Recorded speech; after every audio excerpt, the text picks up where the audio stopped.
तो अब हम आप इस चैप्टर में अध्याय 9 में पढ़ेंगे बल और गति के नियम, बल के बारे में और गति के बारे में पढ़ेंगे। तो बल क्या है, आप समझते हो बल क्या है? बल वह प्रभाव है जो स्थिर वस्तु को गतिशील बनाने की प्रवृत्ति रखता है। कोई वस्तु स्थिर है, ये टेबल है, ये स्थिर है, कोई भी चीज़ स्थिर है तो उसको गतिशील बनाने की प्रवृत्ति रखता है, वो कहलाता है बल। गतिशील बनाने की प्रवृत्ति को ही बल कहते हैं। बल दो प्रकार से होता है, संतुलित बल और असंतुलित बल। अब संतुलित बल क्या होता है? संतुलित बल फिक्स बल है कि जब एक साथ कई बल कार्य कर रहे हों। एक साथ एक टेबल रखी हुई है, हम इस तरफ से उसमें धक्का लगा रहे हैं और इस तरफ से आप धक्का लगा रहे हैं, तो कई बल कार्य कर रहे हैं, लेकिन उसका परिणाम शून्य है। परिणाम शून्य मतलब वो टेबल स्थिर है, अपनी जगह से वो कहीं नहीं जा रही। तो एक साथ कई बल कार्य करें और परिणाम शून्य मतलब बल संतुलित है। और असंतुलित बल, संतुलित बल के बाद हम पढ़ेंगे असंतुलित बल। असंतुलित बल क्या होता है?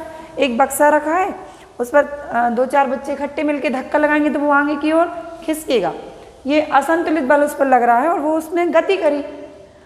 हमने पढ़ा बल जो वस्तु को गतिशील बनाने की प्रवृत्ति रखता है, वस्तु को स्थान परिवर्तन कर दिया। उसके बाद बल संतुलित भी होता है, असंतुलित। संतुलित बल वो जो एक साथ कई बल कार्य करें और परिणाम शून्य हो। असंतुलित बल की वस्तु पर लगे अनेक बलों का परिणाम जो है, परिणाम शून्य ना हो, परिणाम शून्य ना हो तो वो होता है असंतुलित बल। अब असंतुलित बल जो है हो जहाँ लगेगा वहाँ गति होगी। संतुलित बल है तो वस्तु स्थिर रहेगी, असंतुलित बल लगेगा तो उस वस्तु में गति होगी। हम गति के बारे में पढ़ेंगे। मोशन क्या होती है? गति के हम 3 नियम पढ़ेंगे।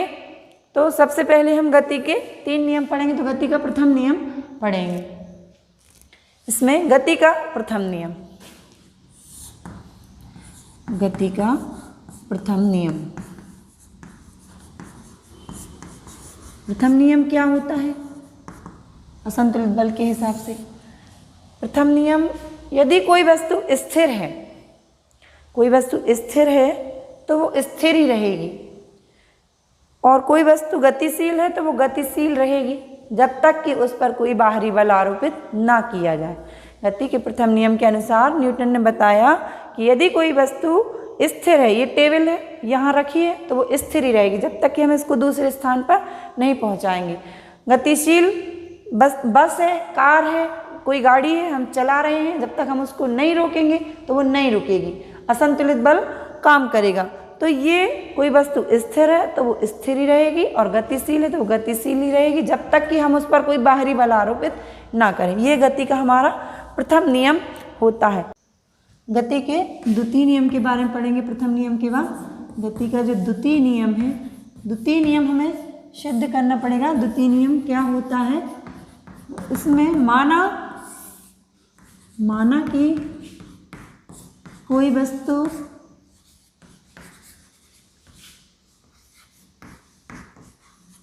जिसका द्रव्यमान m, जिसका द्रव्यमान m है और इसका प्रारंभिक वेग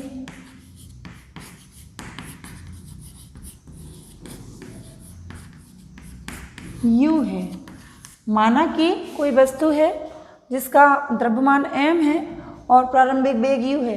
जब हम उस पर F बल लगाएंगे, जब हम उस पर F बल लगाने पर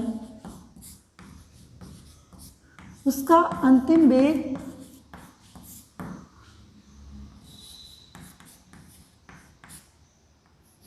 भी होगा। तो गति के द्वितीय नियम के अनुसार, द्वितीय नियम होता है कि द्वितीय नियम संवेग परिवर्तन की दर किसी वस्तु पर लगाए गए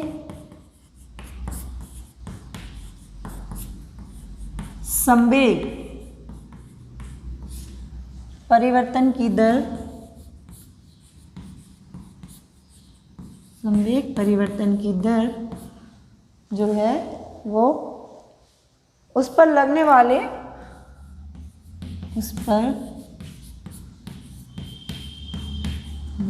वाले असंतुलित बल की असंतुलित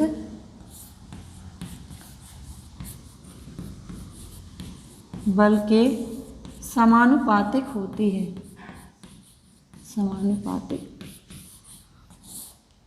होती है।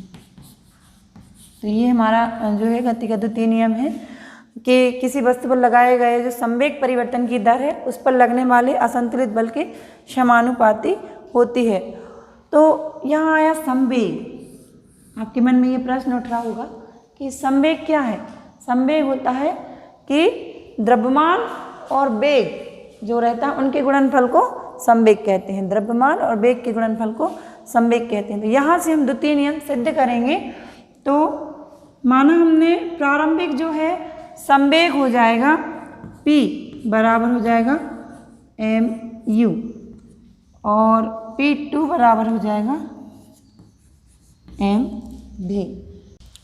तो इतना हमने द्वितीय नियम पढ़ लिया कि इसमें जो है लगाया गया संवेग परिवर्तन की दर उस पर लगने वाले असंतुलित बल के समानुपातिक होती है।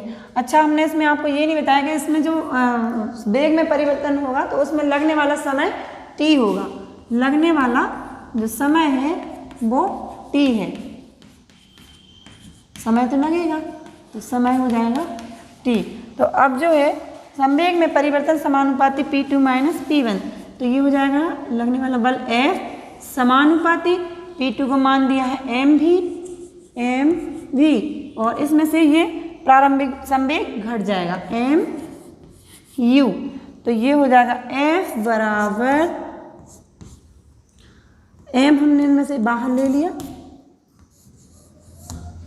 ये हो जाएगा v ऋण u बटे t। ये यहाँ पर एक कांस्टेंट राशि आएगी कि समानुपाती हटाए तो इसको अभी ऐसे ही रहने दो समानुपाती। आगे हम क्या करेंगे कि F बराबर जो है m जो v ऋण u है v ऋण u बटे t जो है वो a के बराबर होता है। तो हम F बराबर k m a रख देंगे क्योंकि a इतने के बराबर है।